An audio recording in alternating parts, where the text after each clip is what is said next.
Continue to eat and digest, I will give you more things to digest and process. Interesting thing, when you get introduced to speak on stage, what did everybody or majority of people in the room just do for me? Clap, right? Which I always find really interesting because you're clapping for something that you haven't really heard yet. It's like giving a review of something that you're going to eat that hasn't been delivered yet. So I'm always like, hold your clap, right? If after it's worthy, then I'll take your clap, but thank you for it beforehand. My name is Michael Landers, and this is my first time to Idaho. So yeah, I like it. Thank you. Thank you for having me. Thank you, Ryan, for bringing me in. Now, we are going to talk today about AI. No more AI with me. I'm done with that thing, okay? No, AI is important. It's huge. I'm a big proponent of it, but my world focuses on two different letters. Can you guess what they are? There's an I in them, but the first one is H. AI and HI. HI is human intelligence, all right? And now what we're going to look at is, with the rise of AI, things are enhancing. But if you know the laws of the universe, when something enhances, there's also a good chance that something erodes. So as AI skills enhance our ability to do things, what do you think might start to erode? HI. And if you are only doing HI, you will erode your capacity to work with AI, right? So balance is key. And we're going to talk a little bit about that today. What we're going to look at is human due diligence, all right? The decision behind the decision. For anybody who's an investor, some investors in the room, yeah, I know you probably have a fork in your hand, that's okay. All right, good. When you do your due diligence on whether you're going to invest in a company, it's usually the financial aspects of it, the marketing aspects of it, the science and technology aspects of it, the legal aspects of it. And what I have found in my experience is the human aspect of it is very little. Yeah, we interviewed them, got a good vibe. Yeah, we interviewed them, didn't get a good vibe. Check their references, they were awesome. Of course they were awesome. You're going to give people bad references about you? No, they're always going to be glowing. So I'm not saying it's wrong, it's just limited. Now, when you hire somebody, the due diligence that you do on them is almost always backward facing. It's what they've done, their resume, their LinkedIn profile, their social, right? Their references. Their performance is always backward facing by design, which is interesting, right? Because when we hire people, it's for something new, ideally, that's going to come out. So I'm going to walk you through the two things that get in the way of you actually doing true human due diligence, which is going to be more and more important in today's society with the rise of AI, okay? So today's session is going to allow you to increase and enhance your AI to meet those AI skills that you're going to be working on. And it's going to be very interactive, and it's going to go by pretty quick. So let's take a look here. Two components that stand between you and your best hire. Number one is the who. That's you, right?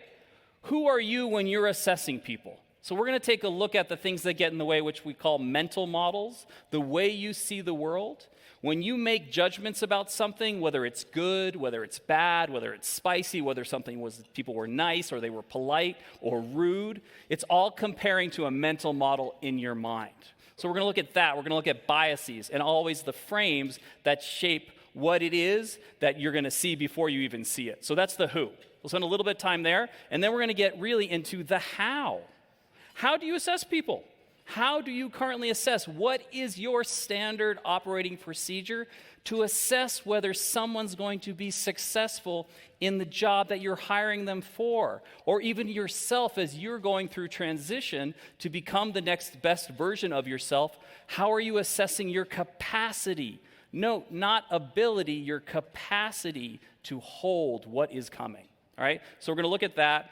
And most tools, as we talked about, measure what someone has already done, not what they can hold presently. So again, I pretty confidently say our process to assess whether someone's going to do a job is backwards. Literally, it's backwards. And it's always been that way, so people are just like, yeah, that's what we do. We feel like that's the only tool available to us. Today, I'm going to share one that is a little bit more forward-facing. So let's start off with the who, okay?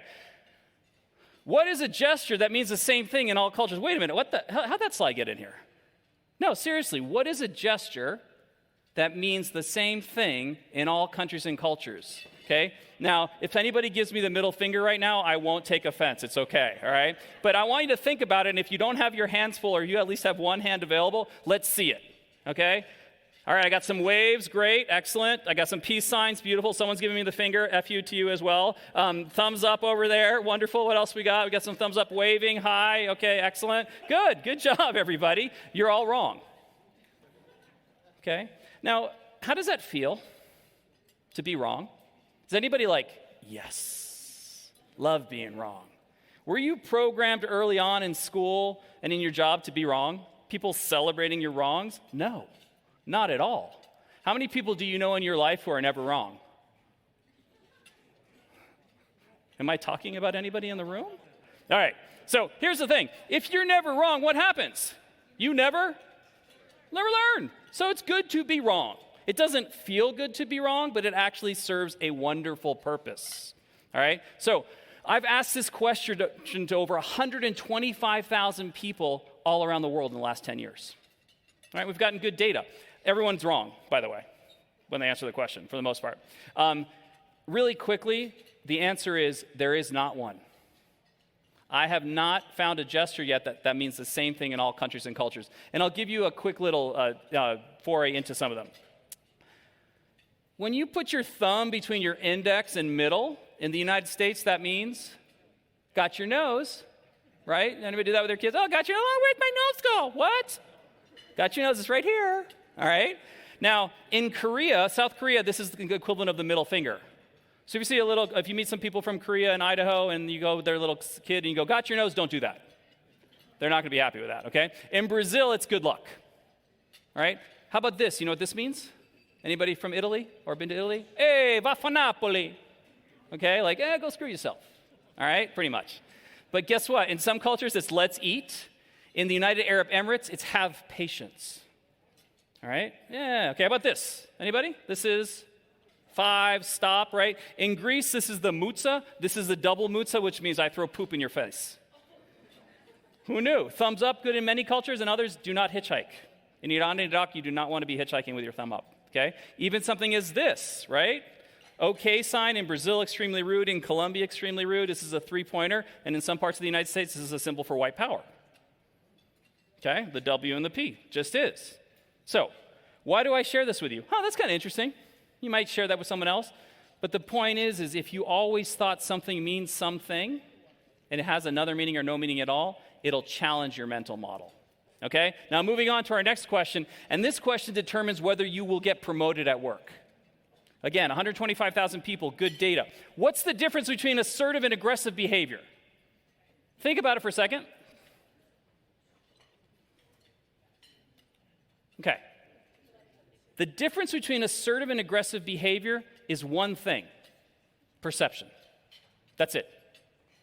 One person's assertive could be another person's aggressive. One person's aggressive could be another person's assertive, right? Have you ever been caught that way? Has anybody ever interpreted you as aggressive when it wasn't your intention? Have you ever interpreted anybody in your life as aggressive when it wasn't theirs? Probably, yeah. But that misinterpretation can ruin a lot of relationships. So, how can you assure that people see you the right way? And how can you ensure that you're interpreting people the correct way? One way is we tell people, hey, my intention is to be assertive.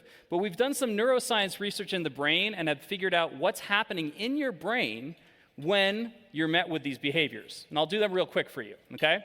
We have assertive behavior, we have aggressive behavior, and we have passive behavior.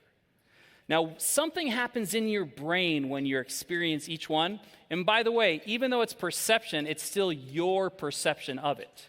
So the way you see aggressive is the way you see it. The way you interpret someone as assertive, even if it's not their intention, is the way you see it. But here it goes.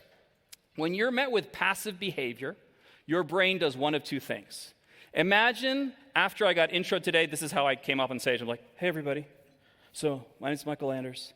I have 300 slides, and each slide has 10 data points on it. I'm going to start with slide 1, data point 1. What's your brain going to tell you, half of you? Yeah, you're going to be like, I'm out of here, right? You will either ignore me completely, get your phone out, all right? But the other side of your brain, you know what you might do in the face of passivity? You might go like, hey, Michael. I'm like, yeah? Can we do 10 slides instead of 300? And I might be like, okay, 10. All right? So here's the key with passive behavior. It's funny, but it's going to hurt in a second. If you have anybody in your life right now, in work or personal, who you feel consistently controls you or ignores you or denies you or doesn't pay attention to you when you share information, they see you as passive. If that's not your intention, I'm sorry. Right? And I'm not saying they're right or wrong, but that's how they're seeing you. Now flip it. Is there anybody in your life right now who when they talk, you're like, yeah, right? Or you control them? Why? Because you see them as passive, right? So if you're not matched, if you feel people are treating you that way when you don't want to, you have to change how they see you. Now let's move on to aggressive. When you're met with aggressive behavior in your brain, one of two things tends to happen. And you know this well, right? What's the classic response you have to things when someone's aggressive to you? You either want to fight or flight, right, or freeze. So it's like this, right? I get welcomed up on stage, and I'm going to apologize in advance for this, but this is just to make you feel what I'm talking about. And I'm like, okay, RizeCon, pay attention and put your forks down. Because if you don't learn something in the next 20 minutes here as I speak, maybe no job for you when you leave here. Okay, now half of you are going to be giving me the mutza, right? Poop in my face. And the other half are going to be like, oh my God, scared. You ever been driving down the highway? What's the highway here, Ryan? What's the one that I-15. I'm doing my I-15 and I'm driving assertively and somebody cuts me off. You ever been that? Have you ever been the cutter offer or being cut off? Yes? Have you ever been next to the person who just got cut off? You're cool, they do, and what do you see them through the window? Right? Assertive, straight to fight, aggressive. Why? They interpreted that behavior as aggressive, right? Now, aggression's interesting because it doesn't happen premeditated. I meet almost no people in life who wake up in the morning, for example, in this group, and go, watch out, RizeCon 2026, I'm going to be aggressive today. No, it doesn't happen, okay? I might be very assertive, but I'm not going to be aggressive. I'm only aggressive when you do something that sends me that way. Now, the fight response is easy, right? We're talking, everything seems okay. All of a sudden, boom, I get louder. I point fingers. You just did something that I interpreted as aggressive. That's the fight response. Now, the flight response is harder to tell. We're talking, everything's going okay. You do something that I interpret as aggressive. What do? Physically pull back, take my phone out. And then if you ask me if I'm okay, I answer in a very high-pitched voice. Hey, Michael, you good? Yeah, I'm fine. Anybody married? Okay. No. Ever get that with your significant other, brother? Hey, honey, you okay? Yeah, I'm good. With my wife, okay, we've been married for 17 years. When I start sounding like Elmo, we have problems. Okay? You sure you're okay? Yeah, I'm fine. No problem. Okay, all good. I took the trash out. Elmo good. Elmo love you. No, he doesn't. All right. Now, here's the winning thing. When you're met with assertive behavior, and it's your version of assertive, your brain does one thing. One thing. It engages with me. Right? And why is that a connection to promotion and success at work? Because if you work for somebody, if you're a boss, and your team members don't know how you define assertive behavior, they're at a massive loss. If you work for somebody and you don't know how your boss defines assertive behavior, if you don't know how your customers define assertive behavior, that information is literally gold. Because if I treat you assertively and assertively elicits a positive response in your brain, win. If I'm your boss and you're demonstrating assertively how I want you to work, promotion, right? So knowing the difference between these things might seem simple, yet they're extremely powerful and raises your human intelligence. Okay? Those are our two questions. Now, moving on. What sound does a dog make? Woof, yeah? Anybody from any other countries originally? I can't really see out there, but okay. Yeah, okay. Sir, yeah? Where are you from? Where's your friend from? Peru? ¿Qué dice el perro en Perú? ¿Ah? El perro, ¿qué dice?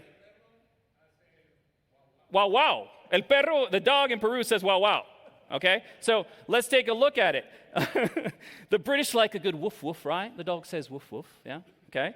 Chinese, wong wong, okay?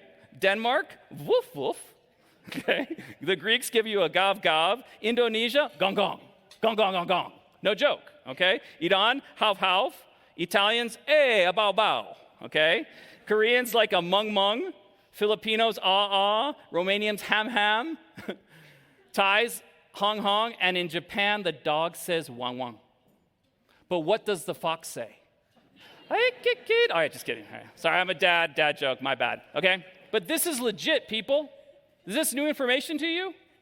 Yeah, for the rest of the day, are you good with a dog saying gong gong? No, hell no. You're going to be like woof woof. I just changed a whole different spectrum of mental models for you, and you can't handle it. Literally can't handle it, but this is true. And I'll tell you a quick thing. I was doing this version of this work, this keynote about, 8 or 9 years ago. I'm in Georgia, all right? 250 people. I'm like, what can we learn from these dogs, people? Gentleman in the back raised his hand. I'm not making fun. He had a very deep Southern accent. I'm going to just do it. I'm like, yes, sir. He said, Michael? I'm like, yes, sir. There's a lot of strange dogs out there. Okay, which was beautiful. That's how he was processing it. All right. Now, some people come up to me and go, wait a minute. Does the dog actually say have? Is it saying gong gong? How is that possible? Every animal in every country sounds different. The rooster in Colombia, where I grew up, did not say cock-a-doodle-doo. It said kiki-kiki. The frog in Japan doesn't say ribbit.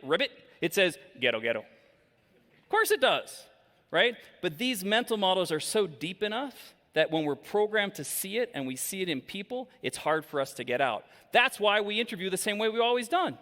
It's just a mental model. So I'm going to challenge you today to think about shifting it. Cool? Any questions about those dogs? What can we learn from them?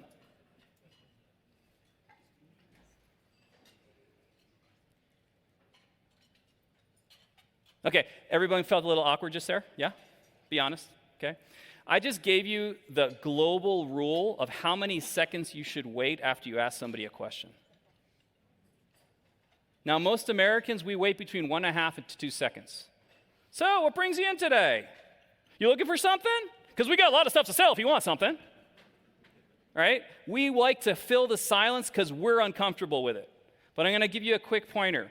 If you're filling silences with people because you're uncomfortable with it, that's on you.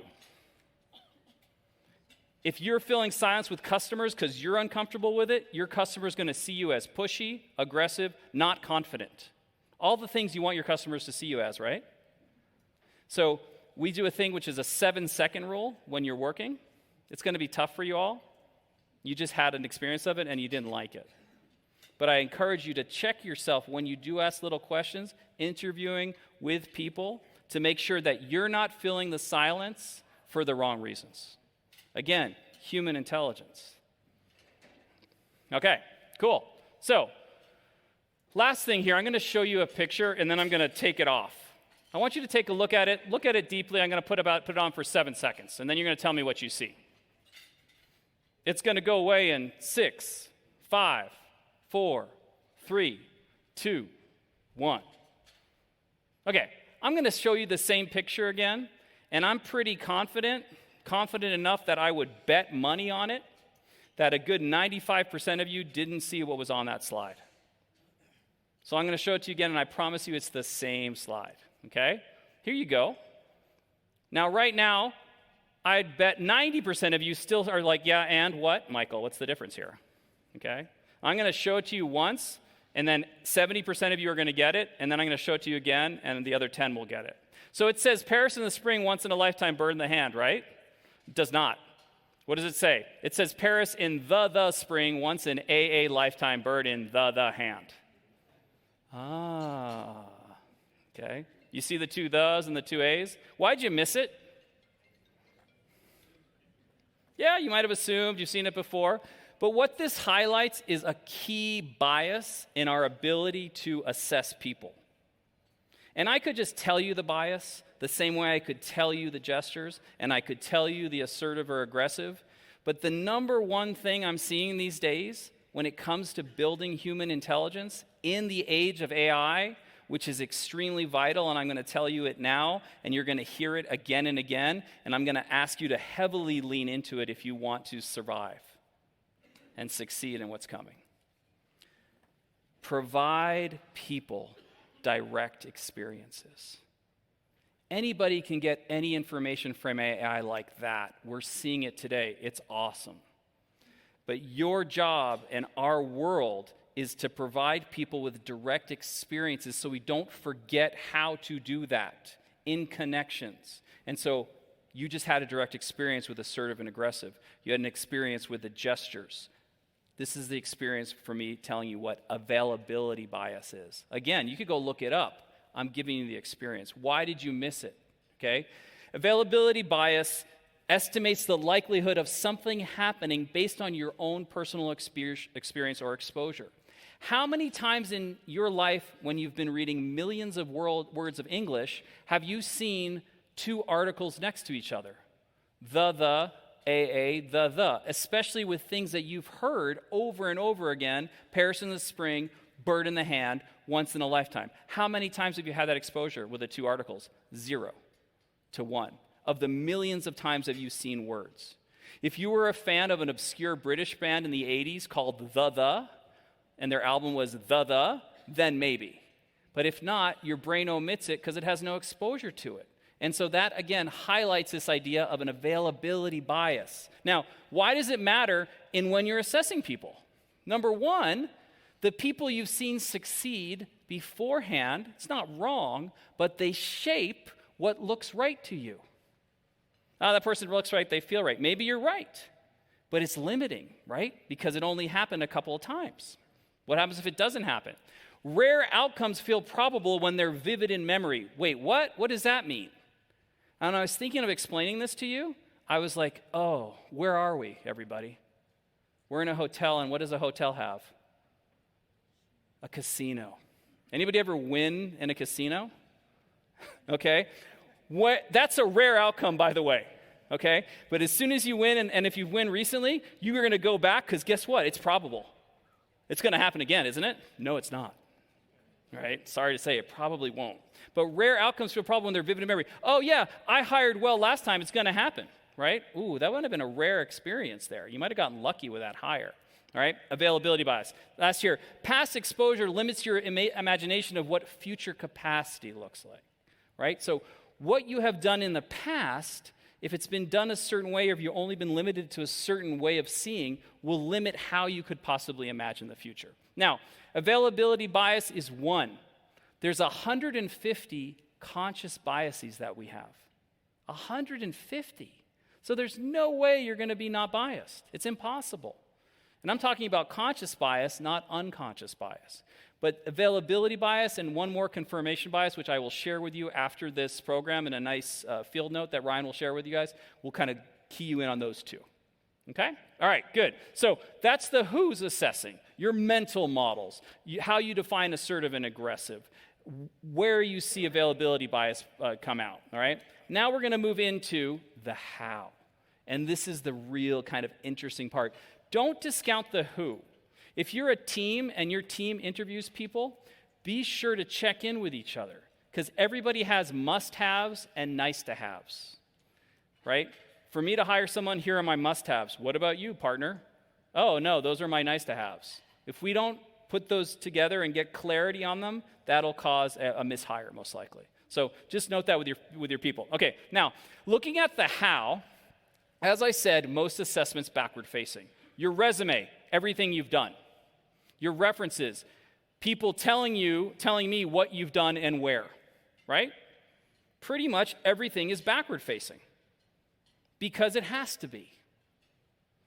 How do I assess for present capacity and future capability?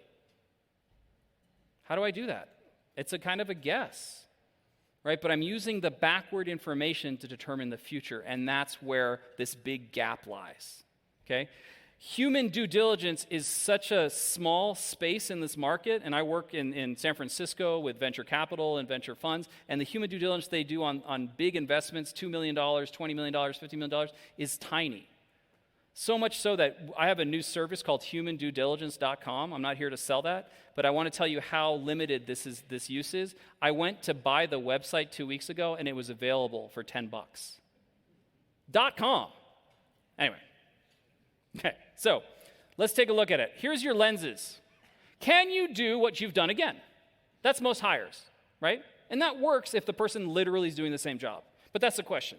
Hey, you've done this before. You were a waiter before. You were a bartender before, okay? You were a manager before, doing the same product. Can you do it again? That's lens one. Everybody familiar with this one? Yeah, basic, right? Past ability. Lens two, can you do it at a greater scale? Now, you have managed 10 people, but we're going to grow to 100. Now, you have done your job in this capacity, limited, right? Now I'm going to have you do it 3, 4, 5, 6, 7, 8, 9, 10x. Right? So that's the question of the greater scale. Do we ask this question sometimes? Do we use this lens sometimes? Yes? Somewhat? Okay. I'm looking at scalability. I'm still basing this on your ability to do what you've done. I'm just scaling it. Hey, you're starting a baking company. Amazing. How many batches do you bake now? 2 a day. Cool. We're going to buy an industrial oven. Can you scale it to 10 a day? That's lens 2. They probably could, but we don't know, right? Now look at lens 3. Can you do what you've never done before? When venture capital and investors give millions of dollars to founders, those founders have never managed millions of dollars. Those founders have never had to scale a business from 2 to 100.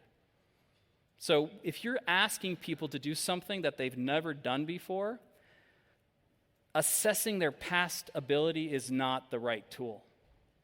You're just going to get lucky or you're not, okay? Because what we're looking at here is pure unknown capacity assessment. It's not known. Can you handle this? Is it going to be possible, right?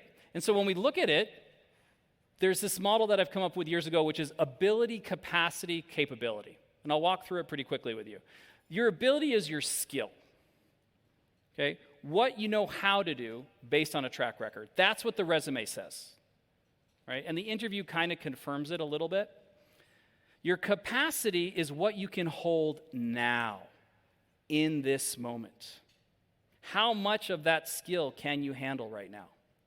When we say their person's at capacity or a company's at capacity, it can't handle anymore. I can keep on pouring water into a glass. It's just going to overflow. It's reached its capacity. It can't hold anymore.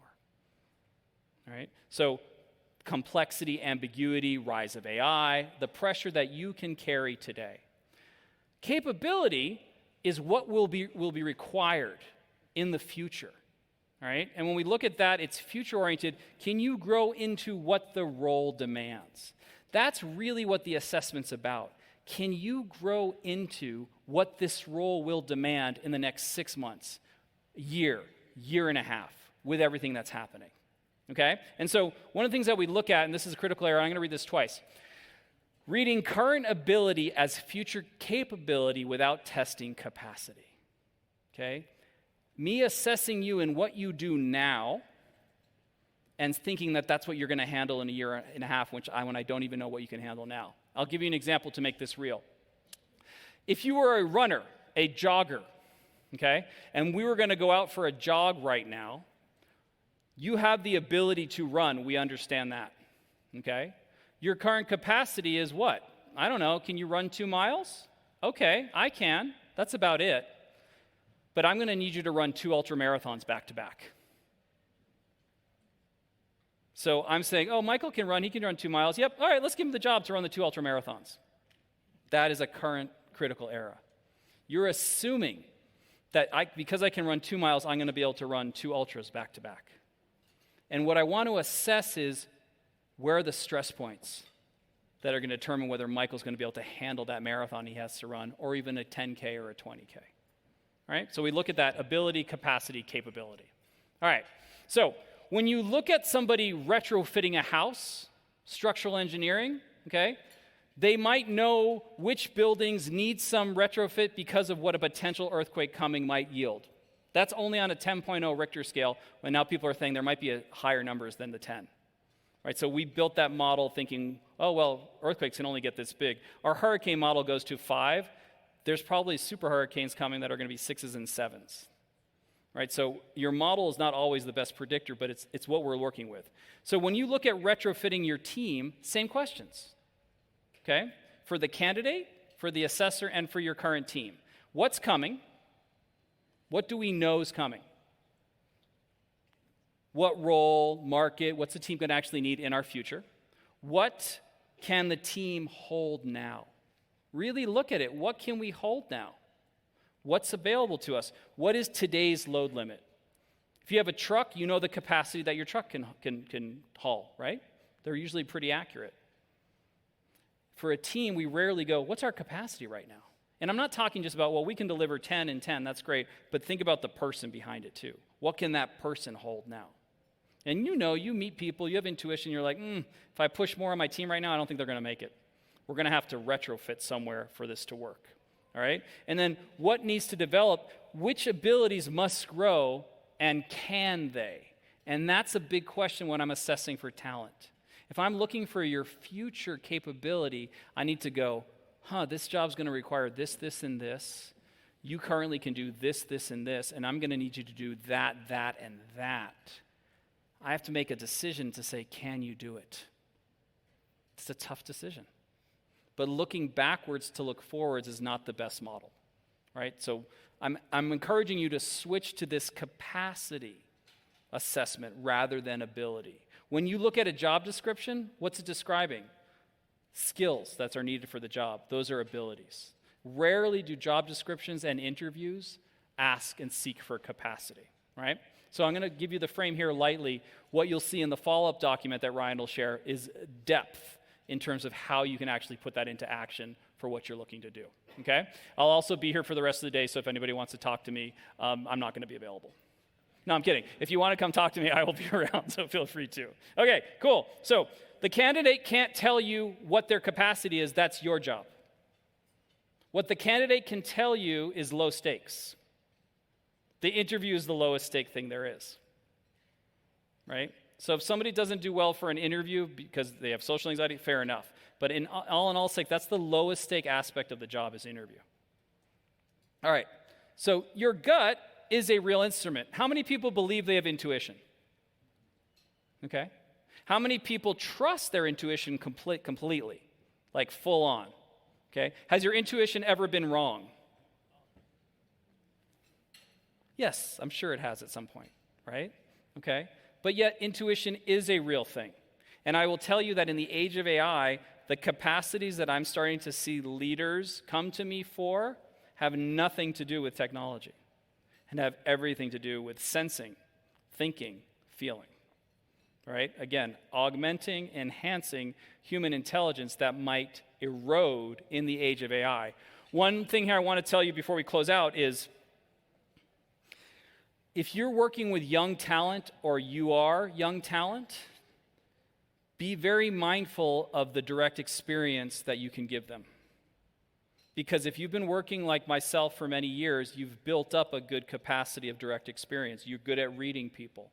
Your intuition might be pretty strong. You have a spidey sense at some level. But anybody who's new to the workforce, which is our future workforce, by the way, if you don't give them the capacity to sense, to think, to feel, to intuit, and AI is doing that for them, guess what we're going to have? A lot of talent early in the marketplace with limited capacity and limited HI. Now, a big AI proponents might be like, who cares? AI is going to do all our jobs. Maybe. But that doesn't discount that we're still going to have some form of society that needs to function. And that functions with human intelligence, compassion, empathy, understanding, communication. Right? And I know a lot of businesses here, as I walk through and have heard, are in that space, right? Using AI to help, but there's human involved, heavy human involved, okay? So your gut is a real instrument. The question is whether it's calibrated. And I'm going to give you 3 intuition traps that you might come across. Maybe you don't, but I'll just share them with you. One is the match trap, okay? This person matches my mental picture of success. Right now, so far, I've been speaking to you for about 35 minutes. For some of you, you're probably like, oh, this guy does not match my mental picture of what a speaker should be. right? And that's okay. I'm good with it, right? And some of you might be like, no, he does. He matches it, right?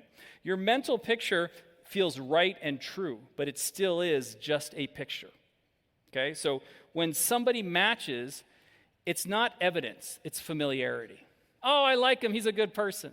Why? Because he probably or she or they match something in someone else in your life that you're like, yeah, I like that. Or, oh, I like him. He looks like someone I knew. Is that good? Is that evidence? No, it's familiarity, pattern recognition. Fires on resemblance, not necessarily readiness. So just keep that in mind. And all you have to do is go, my intuition says that, but let me double check. Is that real? Is it a match trap? And if it isn't, you're good. But you're taking that moment, that pause, to take a look at it and go, is this accurate? Okay? That's your match trap. Your next one is the performance trap. Okay? They were super impressive in the room. They answered those questions really well. They seemed to know their answers really well. They were confident. They waited 7 seconds before answering. They didn't do this weird gesture. It was good. Okay? Performance under low stakes reads as capacity when it isn't. As I said before, the interview is the lowest stakes moment they'll face, right? The job is the real test. So it's tough because those are some of our only tools that we've been relying on. Understandably so, me too.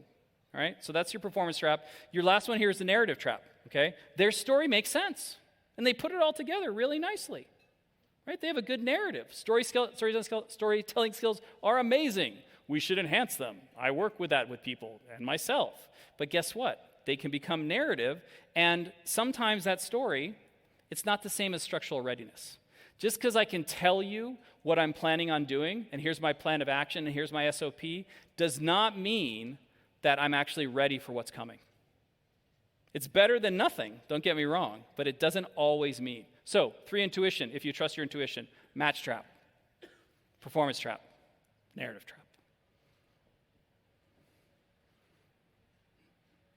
Okay, I'm going to take the silence as that chicken and beef is settling pretty nicely right now. Or I'm making you think and digest and process. Or you're just like, dude, it's nap time. Let's go. All right, but I'll take the contemplation. All right, last. Am I assessing what someone has done or what they can hold? And that is the essence of human due diligence. Am I assessing what someone has done or what they can hold? Because you're going to need them to hold. You're going to need to hold. And your capacity to hold presently will determine the success of your capability of what you're going to need to hold in the future. All right? So think about this as structural readiness. In addition to all the other tools that you use, I'm not saying that what I suggest today will replace, but it'll sharpen your tool. And it'll give you a different kind of trajectory into predicting at some level how well someone's going to do. And this is not just about the other person, if you can see this. This is about you as well. Am I assessing and determining my success by what I have done or what I can currently hold and what I'm going to need to build to hold what the future might bring? Okay? I got 2 minutes and 22 seconds for questions, but that's my time today. All right, yeah, so I appreciate the claps. See, I earned the claps. Now, you might be saying, hey, Michael, what about the gesture? Isn't clapping a gesture that means the same thing in all countries? And I'm saying no, because there is another gesture. Instead of clapping, you know what some cultures do? Throw money. So feel free. All right, one last thing. A lot of people will say in the gesture thing that they're like, what about nodding? Yes and no. Right. So I'm going to do one last activity of the direct experience with you, and then I have a minute or so with questions where Carolyn's got to do something too. I'm going to ask you 2 more questions before I close, and I want you to answer me yes or no non-verbally, which means no words. But I don't want you to answer the U.S. American way. I want you to answer the Bulgarian way. In Bulgaria, a country in southeastern Europe, this is yes and this is no. I'm not kidding. Do it with me. This is yes. Do it. This is no. Okay, your brain hurts right now. Ready? 2 questions. Answer them non-verbally Bulgarian. All right? Do you want to win $100 million in the lottery? Would you pay $100 for a hamburger? Okay, good. Most of you guys are doing this. All right, awesome. I got a minute. Does anybody have any questions? Actually, I don't. I don't have any more time. I'm done. Michael, this is so good. All right. I don't know. Does anybody have a question? I can run and get a microphone, or you can yell really loud. Yeah, go ahead. I'll repeat it. Yeah. Good. How can you ask people what they perceive as assertive? So, as assertive. So, what I tell people is, if you have a boss and your next one-on-one, say, hey, I was just at RizeCon 2026, and we had this interesting thing, and I wanted to understand, boss, what are some assertive expectations you have of me? Okay, that's one to find out from your boss. From a customer's perspective, you might change that word if they can't understand it, right? When we say, hey, so when we greet you, what are some things you'd like to see in us? Right? When we follow up with you, what's the time frame you'd like to see? Okay, so that would cover it. But with my key stakeholders, with my boss, I'll say, what are some assertive expectations? And if you flip that to me, if I was your boss, I'd say I got 3. Okay, they're specific. 1, if you come to me with a question, please have done some research. Even if you still don't know, that's 1. But that would be a perfect example, because some people come to their bosses and go, I don't know what to do. And if the boss never told them, hey, I expect you to do this, that's on the boss. Right? The other thing, I'm like, I want you to listen more than you speak, right? Whatever those might be, that's kind of how I figure it out. And the other way is, the kind of low-key way is, if you find people engaging with you, guess what? You found out their definition of assertive. You're doing it. If you feel people controlling you, they see you as passive. Ignoring you, see you as passive. If they're combative with you, they're seeing you as aggressive. If they're pulling back, they see you as aggressive. But if they connect, doesn't mean they're going to buy, but if they engage, guess what? Assertive. Thank you for the question. I'll be floating around. Anybody else have any questions, please let me know. But thank you for your attention and listening to me during lunch. Thank you, Michael. What a great communicator. Thank you.